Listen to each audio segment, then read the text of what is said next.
Good evening. Let us begin very quietly, because I know why you are here. There is a sincere desire to be spiritual, to live out from the center instead of from the edge. And yet, be honest with yourself. You have felt the fatigue of always being on guard, always taking sides in an inner war and then marching out to reenact it in the outer.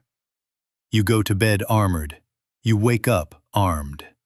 And there is that constant readiness to parry some thought, some person, some condition. Now then, you did not come to this work to become a better fencer. You came to discover whether there is a life in God that requires no sword at all. A life that isn't a contest. Here is the hook. Only it isn't a slogan. It is a principle that operates whether you heed it or not. The enemy you fight is the enemy you keep. You see, the moment you identify an appearance and set yourself to oppose it, you have accepted its credentials. You have stamped it with validity. Attention is consent. Fear is worship. Reaction is an offering laid at an altar you may not even believe you built. In other words, the moment you fight evil as power, you unconsciously agree that it has power to fight. That is the secret contract of spiritual combat. You arm your adversary with your belief, and then you call the skirmish spiritual work. Watch out. That is two-power hypnosis. That is how a mirage walks off the desert and rents a room in your mind. Now, before you brace yourself, let me say at once, we must never use the words right and wrong about your past battling. This is not a courtroom. There are states and stages of consciousness.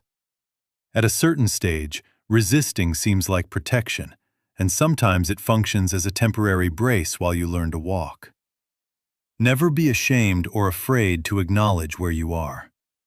I have no spiritual pride. I know where I am, and I know just where I am not yet.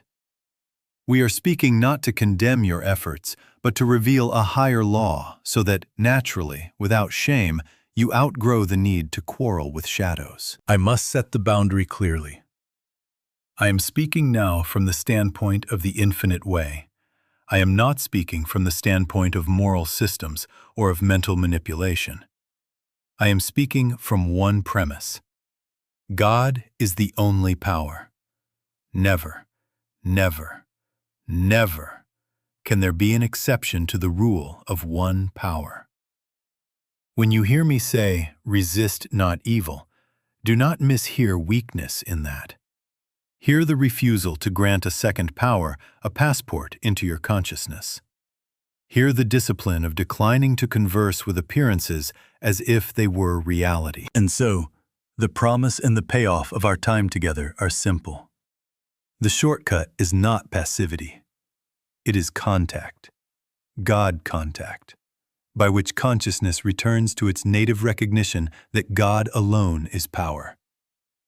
In that recognition, the exhausting tug-of-war ends, because there is nothing on the other side of the rope. As we proceed, we will not arm you for a better fight. We will quietly remove from you the need to fight at all, and the relief of that will be your first proof that you have ceased naming an enemy, and therefore, you have ceased keeping one. Resist not evil. Now then, I know what rises at once in the mind. Do you mean we stand still and let harm happen? Do we do nothing? And because you are sincere, that objection is honest. You are not cowards. You are conscientious. And you have been trained in a world that believes in two powers and calls vigilance virtue. So let us be very clear, and let us be kind with ourselves. We must never use the words right and wrong as clubs for the head. There are states and stages of consciousness. At certain stages, you will lock the door. You will drive defensively. You will call a doctor or a policeman. And I would never stand here and say that is wrong. You must live on the level of consciousness where you find yourself. But watch out. I am speaking now from the standpoint of the infinite way. And from that standpoint, resist not evil could not have meant be harmed. It meant stop giving harm the status of power. In other words, the Master was not instructing you to invite abuse. He was inviting you to withdraw your mental worship from the appearance. He could not have counseled passivity in the face of danger because he never taught passivity. He taught dominion through non-recognition of a second power. You see, non-resistance is not inaction. It is non-reaction. It is the refusal to crown an appearance with reality. You may take a step outwardly, close the window against the rain, but inwardly do not create a god out of weather. You may take a pill if you must, but do not build a throne in your consciousness for disease. Do not make a law, do not make a cause, do not make a power out of the picture before you. Never, never, never. Grant a second power admission to the temple of your awareness. If you read the Gospels as a whole, you will discover the consistency. Take no thought for your life, which is not negligence, but an instruction to stop outlining and fearing. Put up thy sword, which is not surrender to cruelty, but a warning that the sword fights only its own shadow. Thou couldst have no power at all against me, except it were given thee from above, which is not arrogance, but recognition that no power exists outside the one. The thread is seamless. There are not two powers contending here. God is the only power, and our work is to return to that contact until it registers as fact, not theory. Let me give you an image. In a dim room, you mistake a coiled rope for a snake. Your heart races, your palms grow wet. You seize a stick to beat it. All the while, the thing you fight is your own misperception. The remedy is not a better stick. The remedy is light. Resist not evil is the turning on of light. It is the quiet, disciplined act of refusing to debate with the snake of imagination. You may, of course, step back. You may steady your breathing. That is ordinary prudence. But the practice that ends fear is inner. Be still. Refuse to confer power upon what has no source in God. And in that non-consent, the rope is seen as rope. So take this with you as the governing premise of the whole of our work together. Nothing in our practice adds a second force for us to wield. Everything in it subtracts belief from a phantom. We are not trained to be victims, and we are not trained to be crusaders. We are trained to be witnesses. As consciousness returns to one, through non-reaction, through silence, through God contact, the exhausting drama of opposition dissolves of itself, because a shadow cannot perform where there is no audience and no light left to borrow. Now we can look directly at the hidden mechanism, because until you see it, you will be its victim without knowing why. In most religious warfare, even when the name of God is on the lips, the mind is operating as if there are two ultimate forces, God and some opposite, locked in an arm wrestle for your fate. That is the great hypnosis of two powers. Watch out. I am speaking now from the standpoint of the infinite way. The moment you accept a second power, you have staged a drama that must go on, because a stage requires actors, and you have hired one with your belief. You see, even to fight for God is to imply that God needs bolstering, that omnipotence is shy of full measure, a contradiction on its face. God either is the only power, or we are in mythology. Let us trace the mechanics very simply, so you can feel the law at work. Resistance is mental recognition. The instant you resist, you have recognized an object apart from God and granted it a place in your awareness. Recognition becomes fixation, because mind returns to what it fears. It circles, it checks, it measures, it tests. And fixation becomes experience, because what you hold in the focus of consciousness is exactly what is given opportunity to appear. Over and over and over again, the pattern repeats. Resist, remember, relive.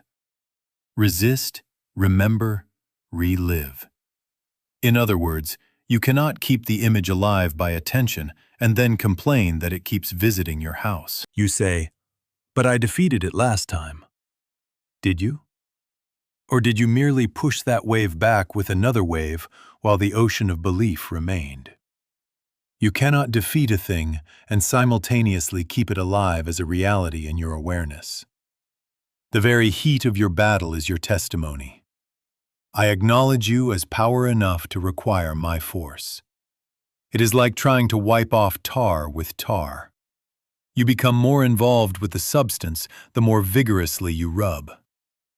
Non-recognition, not opposition, is the solvent. Now then, be very honest with yourself and do not be ashamed of it. We must never use the words right and wrong about your past efforts. There are states and stages of consciousness. Many of you have won beautifully over a habit, a person, a pain, and for a moment there was great relief until a new front opened. The habit changed costumes. The person had a twin.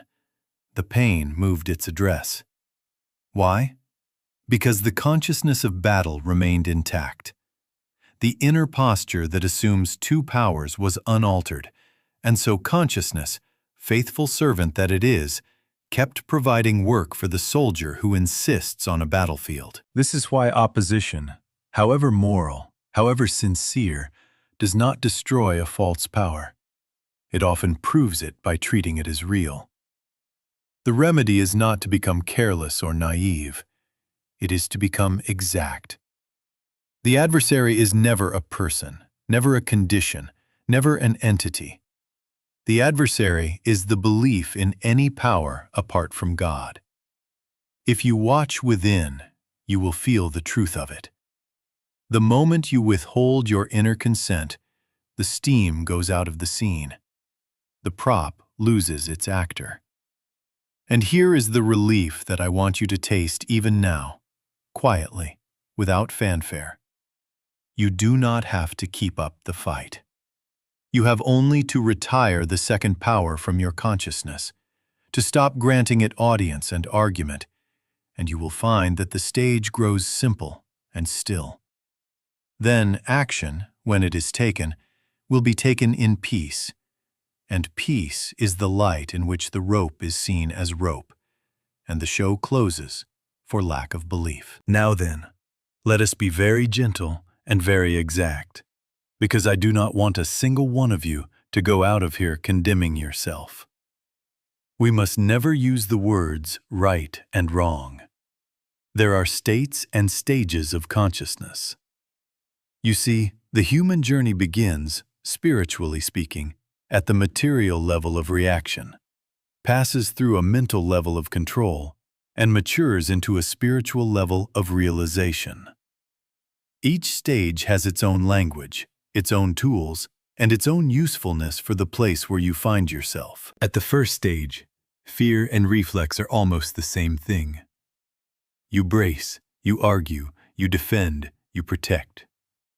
You reach for locks, for shields, for counterpunches, literal or verbal, because danger seems outside and power seems divided.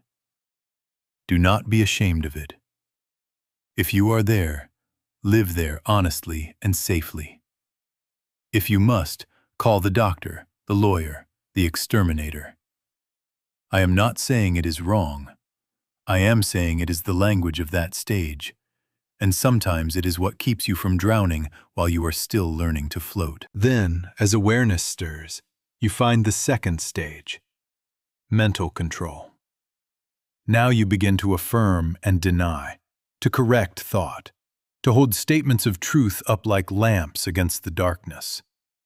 You learn to refuse certain suggestions and to plant others. This too can be a stepping stone out of blind fear. I have known many who, by denials and affirmations, by vigilance over thought, climbed out of pits they could not have left by reaction alone. Bless it for what it can do at that level. But watch out. The stepping stone becomes a prison the day you make a career of it, when your entire spiritual life is spent fighting darkness, cataloging darkness, measuring darkness, and calling that high practice.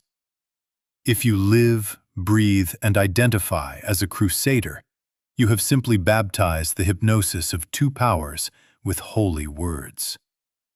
Never, never, never. Let the technique become your God. Techniques are crutches for a time. They are not the legs you will walk on forever. Spiritual maturity is not a fiercer jaw set against shadows. It is a finer sensitivity to omnipresence. It is learning to feel, almost as a touch on the cheek, the unreality, the powerlessness of appearances that have no source in God. In other words, you stop wrestling with the picture and you rest in the presence. You are no longer striving to banish night with a broom. You are quietly turning on the light. And you discover that light needs no argument with dark to be light. So the inner question changes. It is no longer, how do I win? How do I beat this?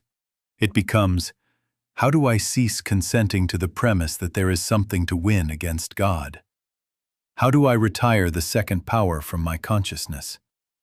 That is the gate to the next work, and it is not passivity. It is non-reaction born of recognition.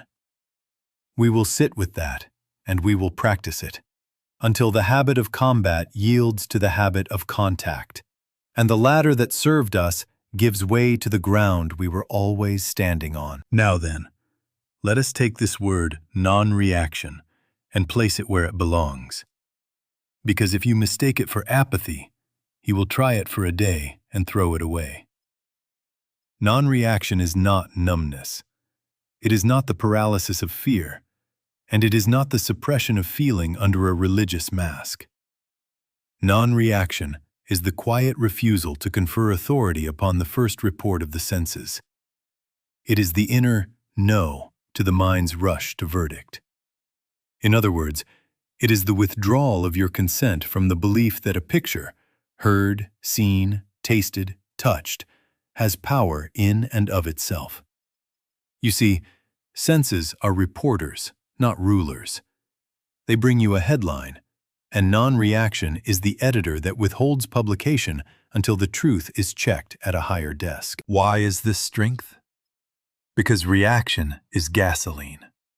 The moment you react, fear, anger, argument, you feed the appearance with attention, with narrative, with a personal stake that keeps it standing there as if it had roots.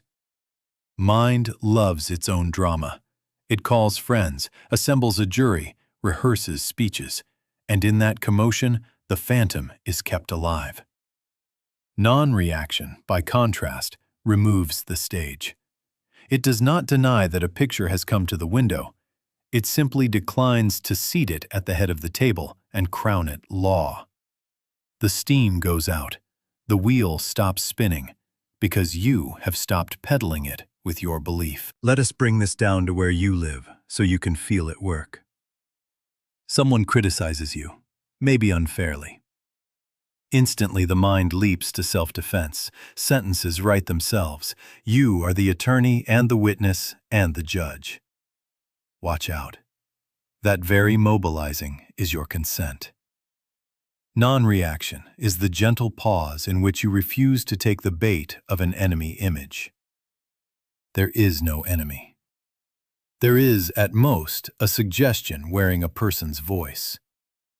You may answer simply or not at all. You may correct a fact if needed, but inwardly, do not personalize it. Do not build a shrine to injury. Father, reveal thyself is one way of saying, I refuse to enthrone this as power. I turn to the One. You receive a diagnosis or a frightening report. Notice the mind outlining futures, collecting statistics, dating its calendar by dread. Non-reaction does not pretend the report was never heard. It takes the sting out by declining to make a law out of it. You may follow through with whatever outward care your present level of consciousness requires. Remember, there are states and stages of consciousness. But never, never, never permit a second power to take the throne within. Silently, steadily, you rest back into the fact of one presence, one life. A bill arrives, or a contract falls through. Feel the stomach clench, the urge to scramble, to barter with yesterday or borrow from tomorrow. Stop. Non-reaction is the inner refusal to call lack a power or money a god. You will do the next orderly thing. You will communicate, you will arrange, but not from panic's altar. In relationships, when a loved one throws heat into the room, non-reaction does not stuff your feelings down. It withholds the elevation of heat to deity. You let the wave pass without building a story that hardens into an adversary. Then speech, if needed, comes from clarity rather than from the smoke of battle. This is the principle of no enemy. The moment you stop personalizing an appearance, you stop empowering it. When there is no other to contend with, the belief in two powers has lost its last hiding place. And here is the bridge you must cross inside yourself. Non-reaction is not retreat. It is the open door through which the consciousness of one power becomes present and operative. In the hush of your withheld consent, something else is felt. Quiet, certain, not muscular. That is the contact. That is the click. From there, action, if any, will be clean, brief, and effective because it carries no argument with it, only the weightless authority of the one. Now then, if non-reaction is the cleared space, what fills it? Prayer. Only not the prayer you learned on the battlefield. Most of us, when trouble knocks, take a wartime stance. God protect me. God deliver me. God make this stop. God change that person. And because you are sincere, your pleading carries great feeling. Do not condemn yourself for it. We must never use the words right and wrong about your yesterday. There are states and stages of consciousness, and at an early stage, prayer sounds like a cry for help. But watch out. I am speaking now from the standpoint of the infinite way. The moment you ask for protection from a power, you have admitted a second power and hired God as your bodyguard. You have reduced the infinite to a reactive deity, scrambling in response to something outside of God. That is not God as spirit. That is God turned into a Santa Claus, parceling out safety when asked nicely. Never, never, never. What then is prayer? Prayer is communion. Prayer is contact. Prayer is realization. It is not a campaign to persuade God. It is the stillness in which we discover God is, and God is here. Prayer, at its highest, is wordless. Because what would you tell omniscience that omniscience does not already know? What outcome would you outline for infinite wisdom that is wiser than wisdom itself? In other words, true prayer is not recruiting God against evil. It is realizing God where evil claims to be. The form such a prayer may take, if words must be used at all, is very simple. Father, reveal thyself. Not remove my enemy, not stop this pain, but show me what is true here, now. And then, be still. You see, be still is practice, not poetry. Sit, if only for 5 or 10 minutes, with no request and no outline. Let the mind bring its weather. Decline to publish the forecast. If a sentence rises, Let it be love and gratitude without an object. Gratitude for presence, not for things. Love of truth, not of rescue. Then sink beneath even those into a quiet receptivity in which you can just feel, almost like gentle warmth on the heart, that something is here that was not in the clamor. That is the contact. It is not your thought about God. It is the awareness of God about you. Do not strain. You cannot make it happen. You can only stop interfering. Withdraw the plea, and what remains is presence. From that contact, action, if any, is given, not grabbed. It may be as practical as making a call, as simple as resting an hour longer, as direct as a clean word spoken once. But it will come free of the heat that belongs to fear. And now hear this promise, not as magic, but as law. When the contact is made, harmonies appear in their season. Ideas arrive that could not land while the airstrip was crowded with alarm. Supply takes form as what you need when you need it. A body quiets. A relationship softens. To human sense, it may look like a miracle. To God, it is merely God being God. Seek first the kingdom, seek the contact, and all these things are added, because law, not favoritism, is operating. When you discover the mind slipping back to bargains, if you will only, then I will. Smile gently and return. Return, return, return to one power. Father, reveal thyself. No war, no outline, no enemy, just the willingness to witness what already is. This is prayer without warfare, and it is rest. And in rest, the rope is seen as rope, and life, without drama, becomes very simple again. Now then, here is the warning, and here is the way. Never argue with a mirage. Never, never, never. Not to condemn you for having done so. Remember, we must never use the words right and wrong about what you did yesterday. There are states and stages of consciousness. But to train you out of the habit that keeps the picture supplied with your breath. You see, the moment you begin to debate an appearance, to plead with it, to prove it mistaken, you have already granted it a bench and a gavel in your consciousness. You have acknowledged jurisdiction, and the court will now be in session as long as you keep showing up to testify. How does the mind argue? It rehearses worst-case futures like a dramatist auditioning cast after cast. It resents, and in resenting, it polishes the insult until it shines with importance. It defends identity. I must not be seen as weak. I must not be taken advantage of. And then gathers exhibits A through Z. Emails, memories, what he said, what she meant, the statistic you once read. It cross-examines you at midnight, and it drafts closing arguments before breakfast. All of that feels active, feels like taking charge. Watch out. It is consent. It is attention, and attention is the blood supply of the phantom. In other words, the mind's argument keeps the actor on stage because you keep the spotlight burning. So what is the discipline? Very simple, very exact. Pause. Just that. Interrupt the ceremony by one conscious breath. Let the body soften by a hair's breadth. Unclasp the jaw. Feel the soles of your feet.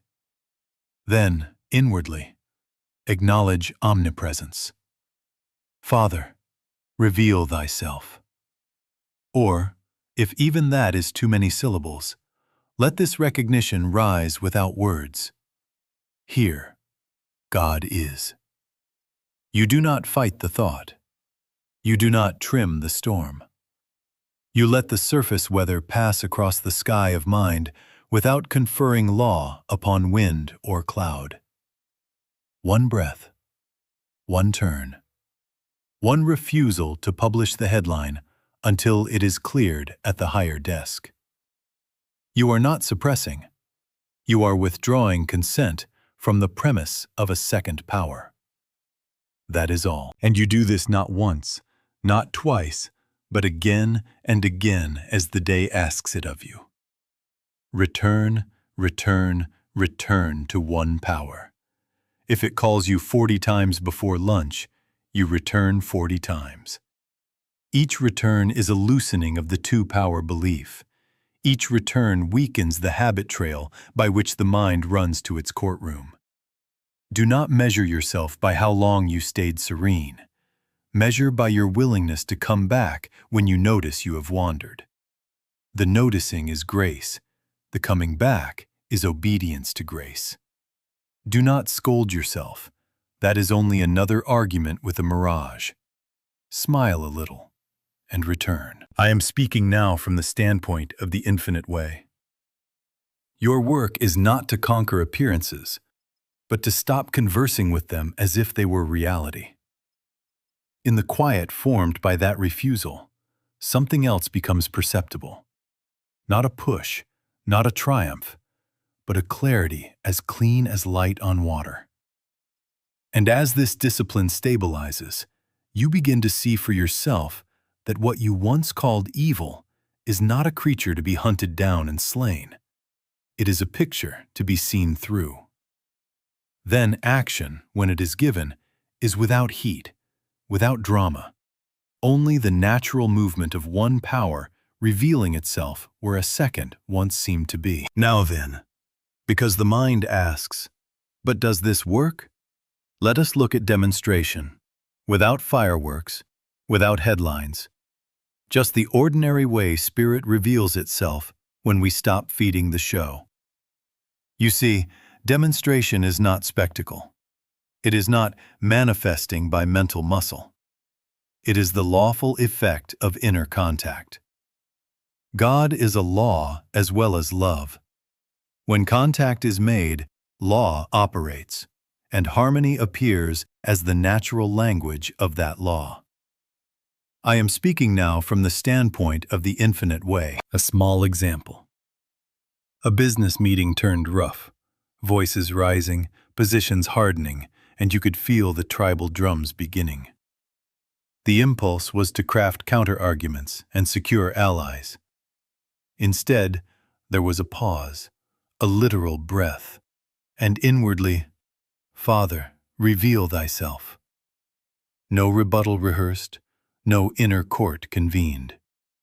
In 2 minutes, the room cooled as if a window had been opened. One person said, "Let's step back. Perhaps we're forcing it." In 20 minutes, a third way, previously invisible, was outlined and agreed. No victory over an enemy. Rather, the enemy image was not fed, and so it had no stage on which to perform. Another. A symptom rose in the body, familiar and loud. Habit reached for catalogs of cause and remedy. The heart gathered itself for a siege. Then the training remembered itself. Silence. No pleading for relief. No vow. Just the soft inner word. Here, God is. And the watchfulness not to crown sensation as law. There was a felt release. Sometimes it is like a click, and the heat passed. Not always in minutes, sometimes in hours. Sometimes you sleep and wake to find the picture thin as paper. The difference is this. Suppression leaves you tight, vigilant, brittle. Realization leaves you quiet, uninterested in the drama, and life resumes as if a stone had been lifted from a spring. Supply? Yes. The contract fell through, and the old fear shouted that the stream had been cut off at the source. But the source is not a contract. The source is God. Instead of bargaining with figures, there was the turning within. No prayer for dollars, prayer for light. The morning after the stillness, an idea arrived. plain and workable. A call was made, a modest door opened, then another. Within a week, not only was the lack answered, but a cleaner arrangement replaced the one that had collapsed. To human sense, it looked like recovery. In truth, it was the form that lawful order takes once panic stops outlining failure. Now, about impatience. Do not make delay your new adversary. Often there is bareness before impartation. Be grateful for it. Bareness is the empty field that receives rain. If you interrupt it with agitation, you sow weeds. If you let it be, the seed and the season meet. Our measure is not, I never see an appearance again. Our measure is, how quickly did I notice the mind reaching for its courtroom? How readily did I return? How little heat did I carry into my next step? That is growth. That is demonstration without drama. In other words, when the mind stops feeding the appearance loses the stage on which it performs. You have not proved yourself powerful. You have witnessed that there is no second power. And in that witnessing, peace becomes practical. Action is simple. Life, without audience for a phantom, becomes very quiet. And in that quiet, the law of God shows itself as what it has always been, the only law operating here. Now then, let us bring this home to the street, the office, the kitchen table, because you must live somewhere between the silence of prayer and the ring of the telephone. Non-resistance does not forbid wise human action. It forbids the inner coronation of evil as power. You may act, you must act, sometimes promptly, sometimes plainly, but never as a soldier in a holy war. I am speaking now from the standpoint of the infinite way. Take necessary steps, yes, but take them from peace, never from the belief in a competing power. Never, never, never. What does this look like? You set a boundary without hatred. A no spoken from stillness does not bruise. It simply closes a door that should be closed. You seek help, professional, legal, medical, without turning the person across the desk into a savior or a villain. You report wrongdoing not to punish an enemy, but to honor order, to protect the garden without cursing the weeds. You care for the body, rest, food, medicine if your present level requires it, not as a panic against a power called disease, but as a sane stewardship of the instrument through which you serve. In other words, you refuse to enthrone an opposite while doing the next appropriate thing. There is a subtle test, and you can learn it by feeling, not by argument. If action is fueled by fear, rage, or the thrill of victory, it will tend to multiply conflict. It needs an enemy to keep its fire burning, and so it breeds one. You will know it by the aftertaste, restlessness, rehearsed speeches in the night, the appetite to retell the story. If action is born of stillness, it tends to restore order. It is brief, clean, and strangely uninteresting to the ego. When it is done, you are lighter, not larger. The room breathes. The mind does not return to polish the scene because the scene has no heat to feed on. Now, remember, we must never use the words right and wrong about your tools. There are states and stages of consciousness. At an early stage, you may require more outer structure, locks, schedules, contracts, careful protocols. Good. Live where you are with integrity.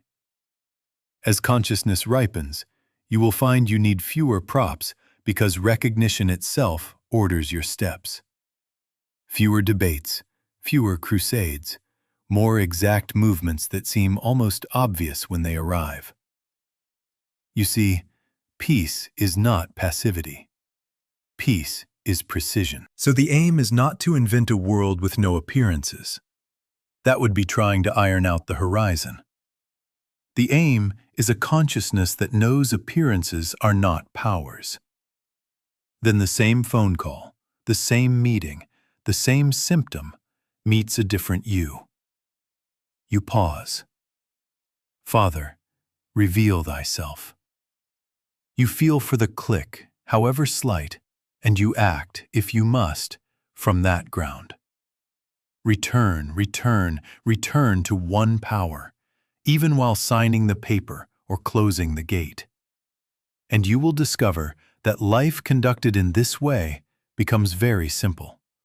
No enemies to manage, no wars to sustain. Only the quiet authority of one presence lived in ordinary steps. Now then, let us gather the thread and tie the knot. We began with the weariness of warfare, how naming an enemy binds you to it, how the belief in two powers makes a career of fighting and calls the fatigue devotion. We saw that resistance, at best a stage, becomes a trap the moment it enthrones its opposite. Then we learned the turn. Non-reaction, not as passivity, but as the dignified refusal to crown appearance as power. And prayer, not as pleading, but as contact. From that contact, action without heat appears, and outer life grows simpler because it is no longer fueled by opposition. In other words, as the sense of two powers dissolves, the compulsion to dramatize dissolves with it. And you discover that peace is precision. Here, then, is the daily shortcut to one power. I am speaking now from the standpoint of the infinite way. First, acknowledge omnipresence. Before the feet touch the floor, before the hand reaches the phone, pause and recognize. Here, God is. Not words only, recognition. Second, be still. Let thought run out of words. No outlining, no bargains. Just the quiet interior posture that says, "Speak, Lord," and then listens. Third, rest in gratitude and love without an object. Gratitude for presence, not for things. Love of truth, not of rescue. Let that warmth soften the heart until the click of contact is faintly felt. Fourth, meet the day refusing to label an enemy. Persons, conditions, headlines, decline to grant any of them the dignity of a second power. Do what you must, but do not feed an opposite. Fifth, return inward the moment reaction starts.